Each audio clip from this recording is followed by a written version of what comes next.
So if you'll notice, I come in here and I'm wearing a camo shirt. Most people would see that and think, who does she think she is, that crazy redneck girl? But where I'm from, if you wear a camo shirt, you're just like everybody else. Now imagine with me for a moment. You're driving down the road and all you see, surrounded for miles and miles, is lots of farmland. Rolling hills, beautiful cows and pastures everywhere. And then all of a sudden you come around a curve and there it is. It's huge. It's ginormous. It's lit up. It's Bristol. Bristol Motor Speedway. World's fastest half mile. And that's where I'm from. Bristol, Tennessee. Now in Bristol, NASCAR is no joke. And if you say the words NASCAR's not a sport in Bristol, you're liable to get a beating. But that's what I'm here for. To tell you that NASCAR is a sport. There's a lot more to it than just left turns all day long, because that's what they say. And I'm here to tell you about what it really is. Now, before we get talking about anything, we have to understand what terms we're using and what they actually mean.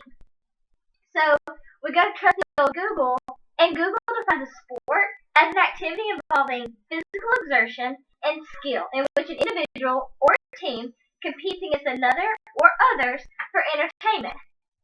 Sounds like NASCAR fits the bill to me. Most people will say, when talking about NASCAR and why it's not a sport, it doesn't require athleticism. They just go in circles all day, and people drive cars every day. There's nothing special about it. But actually, there's a whole lot of science in it, and involving it. Most everybody knows about gravity. Gravity, you know, if an apple falls off a tree, that's gravity. The apple doesn't go back up, it just falls. Now, going with that, there's something called gravitational force. It's the push of everything against the earth. It's what holds us down. Now, most of us experience gravitational force and have experienced it before, perhaps on a roller coaster. When you're going on a roller coaster, a lot of people can experience up to 3 Gs, or also known as gravitational force. That's what it's measured in. They'll experience this for up to 3 seconds. And even then, a lot of times they're still puking. But race car drivers, they experience up to 2 to 3 Gs every single time they go around a curve.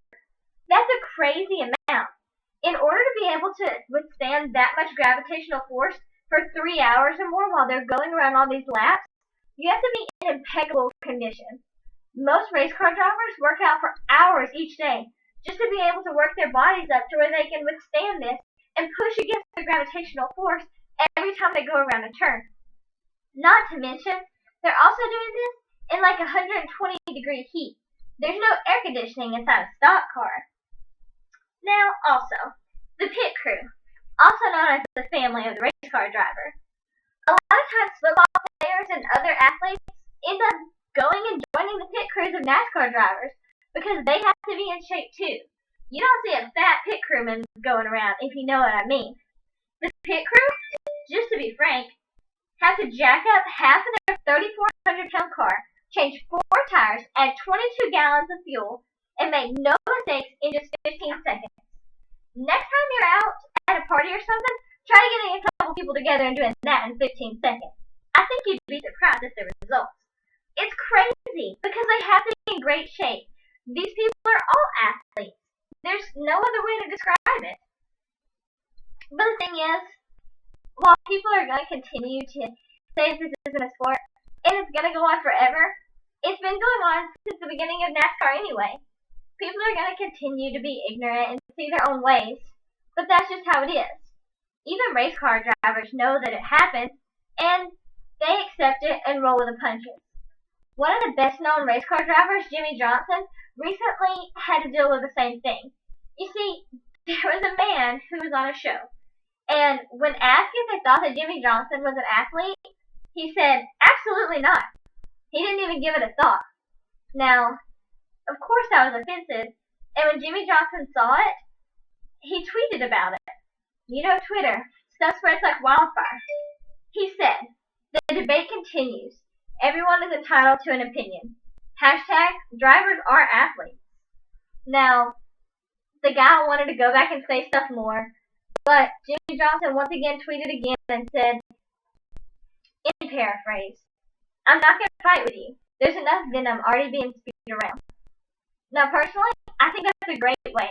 And I think that's just a great way to respond and a great way to look at NASCAR drivers in general. They're just normal people. They're down to earth. They wear camo. They go around, and sometimes they may seem like a bunch of rednecks, but they're really just good old guys. Good old guys who make a good living and are doing something that they enjoy. There's really no other way to look at it. They're athletes. They're entertaining. They're doing something they enjoy. NASCAR is a sport, if you ask me, but it's up to you to decide.